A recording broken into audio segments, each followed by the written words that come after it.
Хотуултын тухай хуулинд хотуултын тухай хуулийн 12-ийн 8 дугаар зүйлд барилгын зураг төсөл нь хот тосхны ерөнхий төлөвлөгөө, хэсэгчилсэн ерөнхий төлөвлөгөөний шийдлүүд болон олгогдсон газрын зориулалтад уялдсан байх.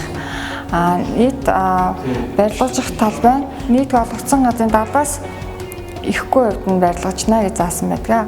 Мөн 12-ийн 6-гийн 3 дахь заалтанд нийт олгогдсон газрын 30-аас доошгүй хувьд нь ногоон байгууламж, машины зогсоол байхаар төлөвлөнө гэж заасан байдаг. За мөн хотуултын тухай хуулийн хориглох заалтууд байгаа. Хориглох заалтанд олгогдсон